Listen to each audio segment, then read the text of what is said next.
नाजरीन, तीसरी आलमी जंग शुरू होने का खदशा। 4 मार्च को बहरे हिंद में अमरीकी बहरिया की एक आबदोज ने ईरानी बहरी जहाज़ आरियस डीना को टारपेडो हमले में निशाना बनाया।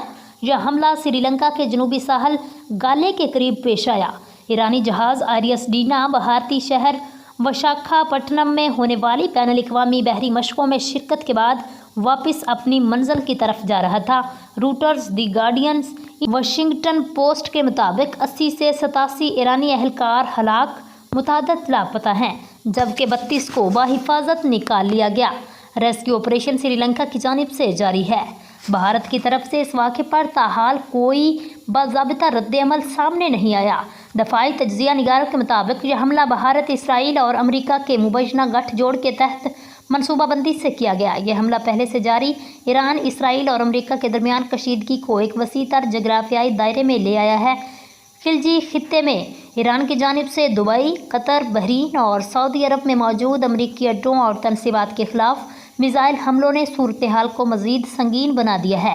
बहीरा हर्मज़, जो आलमी तजारत के हवाले से अहम तरीन समुद्री गुजरगाह है, ईरान की जानिब से बंद किए जाने की इतलात हैं। यहाँ किसी भी बड़े तसादुम का बरह रास्त असर आलमी मंडियों, तेल की कीमतों और बहरी इंश्योरेंस पर पड़ सकता है।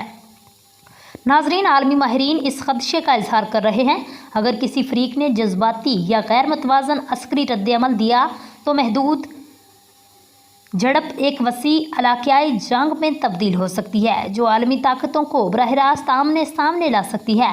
यही वो नुक्ता है जहाँ तीसरी आलमी जंग की इस्तिलाह तज्ज़ियों में ज़ेर बहस आ रही है।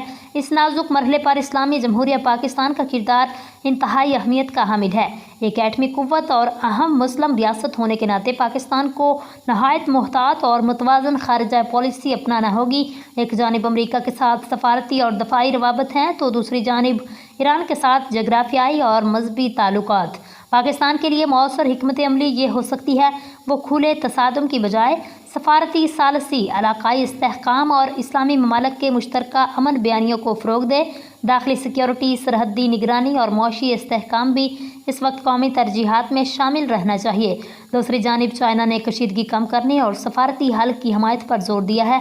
चीन खित्ते में समुद्री रियासतों और तजारती मफादात का एक बड़ा शराकतदार है, इसलिए वह किसी वसी जंग को अपने मौशी मफादात के ख़िलाफ़ समझता है। बीजिंग की मुमकिना सॉलिसी की पेशकश आलमी सफारती बसात पर एक अहम पेशरफ्त साबित हो सकती है, ख़ासतौर पर अगर अक़वाम मुत्तहिदा या दीगर आलमी फोरम्स इस अमल को तक़वियत दें। इन तमाम संगीन जंगी सूरत हाल में नॉर्थ कोरिया का कहना है, ईरान में मुकीम हमारे किसी एक भी शहरी को नुकसान पहुँचा तो हम बरह रास्त जंग में शामिल होकर ईरान के साथ इसराइल और अमरीका को ऐसा सबक सिखाएंगे, दुनिया 9/11 भूल जाएगी। हमारा एक मिसाइल इसराइल को सफ़ाए हस्ती से मिटाने की सलाहियत रखता है। जदीद दुनिया में जंग सिर्फ मैदान जंग तक महदूद नहीं रहती, बल्कि इसके असरात मईशत, सियासत, सफारतकारी और अवामी ज़िंदगी तक फैल जाते हैं।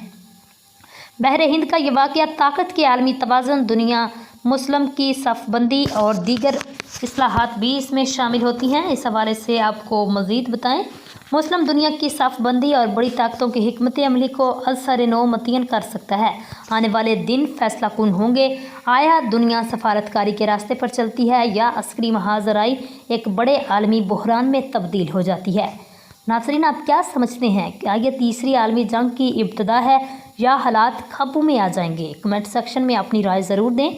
वीडियो को लाइक और शेयर करते हुए डेली अज़्म आलिशान पाकिस्तान को सब्सक्राइब करना मत भूलिएगा। इजाज़त दीजिए, अल्लाह हाफिज़।